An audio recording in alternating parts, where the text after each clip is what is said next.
Welcome back to Obsession Engineering and the Ducati 749 project. Now I'm hoping today is going to be the last day actually working on the bike because there isn't actually much left to do. I need to do the fuel filter, the oil and filter, and put some antifreeze in it. So it shouldn't take too long. Maybe. Hopefully. If we're lucky.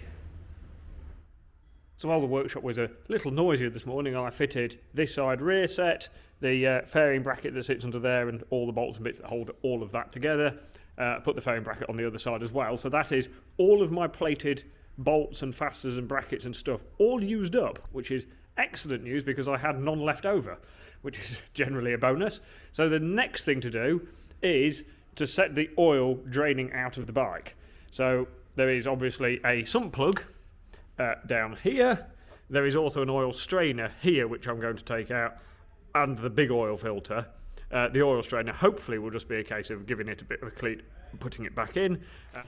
So changing the oil and filter should be fairly straightforward. So undo the big sump plug first, which is tight. Oh, there we go. Try not to drop your tools in the tub. And then we can let that drain most of the oil. The oil actually doesn't look that dirty. No, it looks quite reasonable. But obviously it's been in there quite a while because the bike didn't get used much before I bought it. So it definitely wants changing anyway. Nothing too scary on the magnetic sump plug. There's usual bits of oil and the odd little bit, but nothing too spiky on there. So there is an argument that you shouldn't need tools to take an oil filter off because it shouldn't be that tight. But again, it's been on a while, so it's probably fairly snug. And it is. Good grip on that. And it moved a little bit then, so that's always a positive sign. But because of the shape of the sump, you can't actually get right round the back of it. There we go. It's moving. The only bike manufacturer I know actually puts them on upside down. Well, I suppose arguably it is actually the correct way up because it just fills itself with oil, and it's actually pretty easy because I can fill the new one with oil, which will be primed and ready then. So 14mm Allen key, and there we go. Let's crack that off, and that came undone easier than the main oil filter, so make of that what you will. So in here, tool's not going to get rusty anyway. In here there is like a gauze strainer, and if there is any unpleasantness going on inside the engine, this will end up full of bits of metal. The only slight problem is I can't actually get to it to grip it, which is a little bit annoying. And that would be wise because it is actually screwed in with a hexagon on the end. So if we come back into here, you can see at the end of there is actually a hexagon. So I can get an Allen key in there and give it a fighting chance of actually coming undone. Right, well that came undone eventually. Took a lot more effort than I expected. The internal bit that holds the strainer in place took more undoing than the external screw that actually holds the oil in the engine. So work out that one.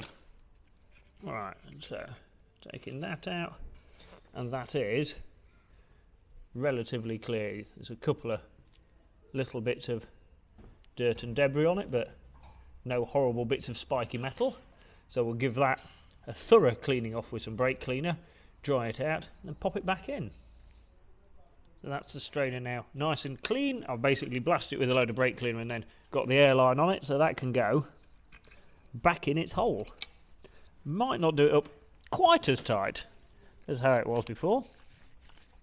I mean, we don't want it falling out, but realistically it can't fall out because there's then another plug, which is still in the oil, holding it in place.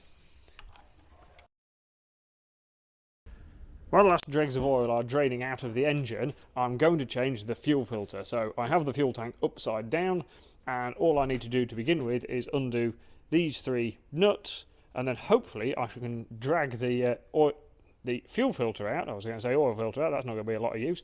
Drag the fuel pump out with the fuel filter on it, so I can get my words out, and then I have a new one to put in its place.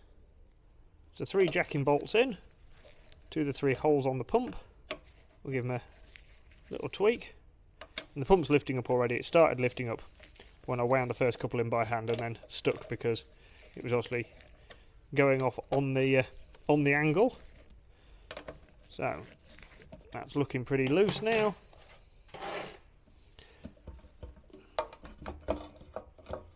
So there we go. Twist it out the hole. 1 fuel pump. So what we need to do here is change this fuel filter for this fuel filter.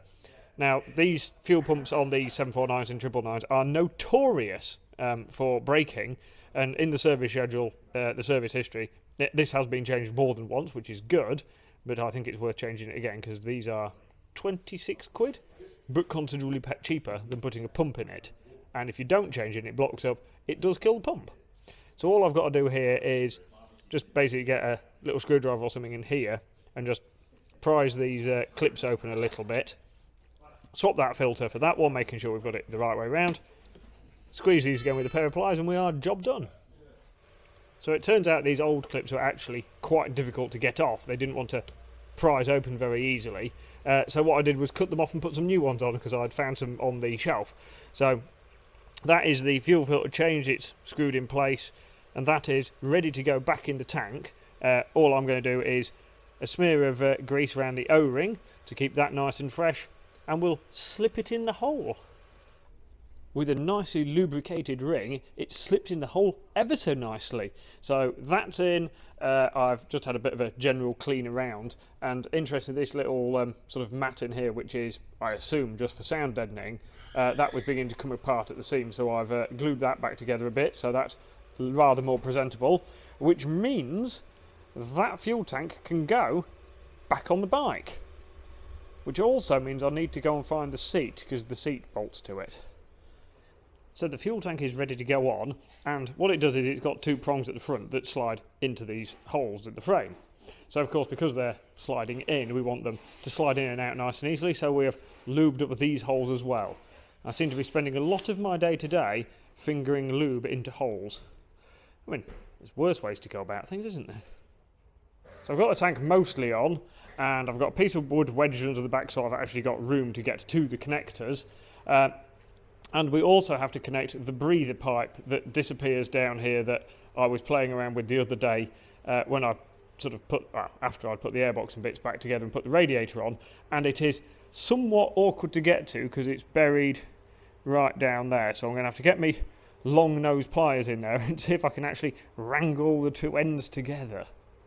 So we're cooking on gas now. The fuel lines are connected up. I've put the sump plug back in and it's time to put some oil in it. So we're putting Motul 300V 1550 in it, and the first thing I'm going to do is actually fill the oil filter up, which is especially easy on these because it goes in the bottom of the engine, it will stay full, and that means when we first turn the engine over, the one thing it doesn't have to do is fill its oil filter up, so it just means there's a few extra revolutions of it getting oil. Oil filter is full of oil, and I've had a big wipe around in the orifice there so that that's nice and clean, so when we're gutting it all back together later we won't have oil dripping out of it. So the next thing to do is to screw my filter in. Now, because I can't get all the way around it, I can't get a really good grip on it, so don't whinge at me, but I'm giving it a little bit of a nip with these, because for me they don't have to be mega tight, but I have slight paranoia about things coming undone. So just a little nip with that. That is it. Filter is in. Next thing to do is pour oil into there. With a window full of green dragon's blood, it is time to move on to the radiator. So I have a funnel ready and some Motul ready to use organic antifreeze to go in it, and that's basically compatible with any engine type, irrelevant of age and all the rest of it, so that is tip top. So I shall pour some of that in it, and at some point I'm going to have to lean it over and burp some air out and that sort of thing, but we can at least get most of it filled up. while I'm talking cooling systems, a little bit of a thing on rad caps, because this is the original radiator cap, and it is a 1.1 bar cap, which basically means it takes 1.1 bar of pressure to lift that spring to vent excess pressure in the system. So our one from our Chinese radiator is unlabelled, but actually to the sort of push test feels about the same. Now if you have too low a pressure, and I have had this on Chinese copy radiators before, they come with like a 0.9 bar rad cap, and then when you actually ride the bike it gets hot and it just fills the overflow bottle up straight away because the rad cap can't hold the normal pressure of the cooling system, and so you need to then change it for a original rad cap.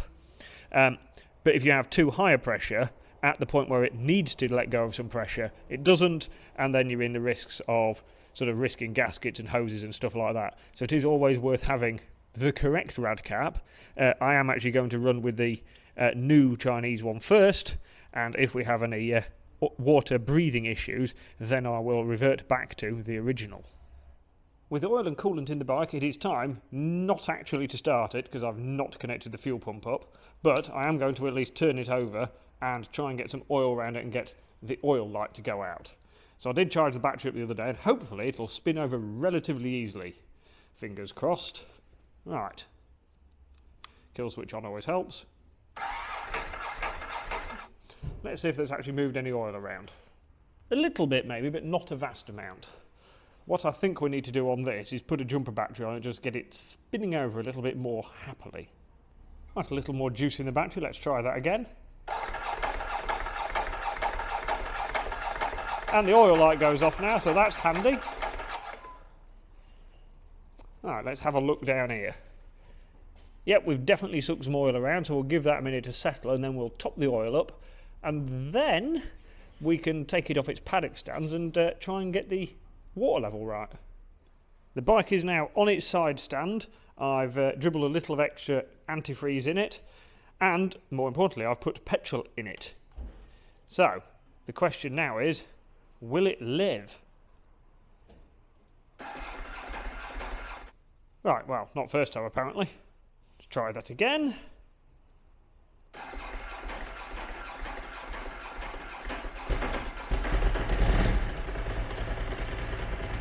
Woohoo!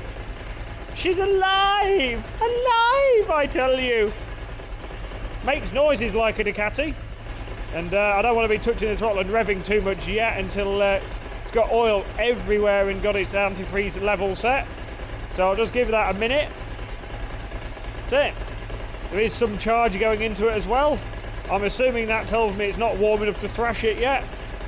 But so far, so good. Coolant is full, so I'm going to pop the rad cap on, and then I'll double check the oil level, and then actually get it running up to temperature, and make sure it doesn't do anything silly like we on the bench. So it's warming up nicely now, and if I pull the clutch in, it's surprisingly quiet for a Ducati engine, so that's pretty good. There's no horrible smoke or anything out of that end.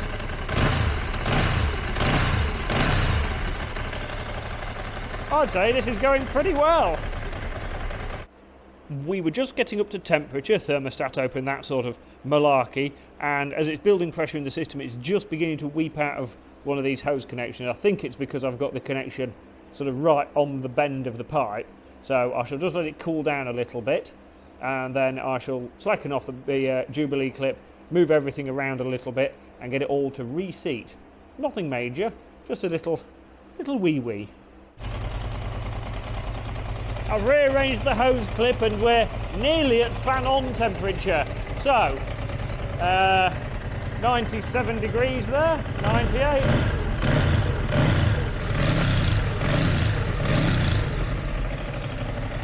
There we go, fans are running, 102 degrees.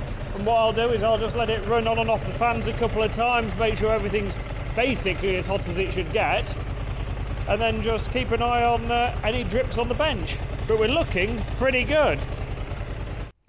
So it turns out I've not quite got it finished today, but it's not far off. Basically, I want to leave it overnight so it's nice and cool so I can check all its fluid levels, and then all I've got to do is put the bodywork on.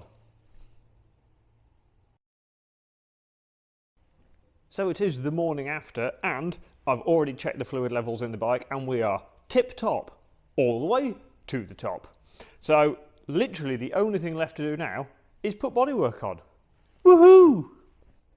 Before I fit anything, I am of course giving everything a bit of a clean, and this little V-piece thing you'd think would be relatively insignificant, but there is quite a lot of sort of old brake dust and grime built up on the grille, and on the other side there isn't, because I've cleaned that side already. And it is a little bit time consuming, but it's little details like this to me that really lift the whole bike, because everywhere you look then, it's hopefully lovely and clean. I've got the nose cone and one mirror fitted, and I'll tell you what, it's slightly fiddly. Now, the nice thing is the headlights and bits are located directly onto the bike and not in the fairing, so the actual panel slides on quite easily. But then when you want to fit the mirror, which is also the indicators, there is a bit of a game, because underneath the plastic panel, but on top of the frame, there is this rubber damper to take vibration bits out and to stop everything getting marked. So you've got to go sort of manhandle that into place. But also, the mirror obviously has the wiring for the indicator. And that has to run underneath here into a little cutout, and then it crosses over onto the other side into a little cutout under here, and then it has to connect to this wiring, which in the end is really too long. And so you have to sort of poke it all out the way eventually. And to do it all while you're holding the mirror and trying to get it all to sort of tuck into place is quite fiddly. Now, this would probably been easier if I actually remembered how it all came apart, but it is a little bit of a learning curve, and a third hand would be kind of useful.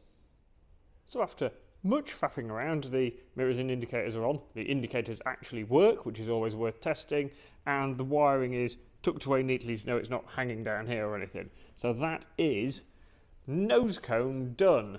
And the next thing we need to do is fit really, really big side panels. But at least nobody's butchered them for crash bungs. As with the V-piece, it is easier to get stuff clean before I bolt it all together. So I've taken the extra sort of spoiler thing off the side panel, and I'm just going to get in here and scrub all the little old bits of dirt out of there that you can't normally get to, and then put it all back together. That's my first side panel clean inside and out. You will note that half the sound deadening is missing. It was just falling apart into a horrible mess, so I took it out. And I don't have the toolkit for it either, which is a bit of a shame, but such is life. And there we have it, resplendent in its bright red suit, the 749, actually complete. It looks that nice. I might even have to push it outside and let it enjoy sunshine for the first time in, well, frankly, far too long. So here we have it, my now mechanically complete 749 Ducati. The more I've worked on it, the more I've come to appreciate the slightly quirky styling and the absolutely lovely details on it. And I have to admit now, I've got a real soft spot for this little bike. The next thing is to get it MOT'd and see what a real expert thinks to it. Thanks for watching, and join me again next time when my local Ducati specialist tells me what they really think of my 749.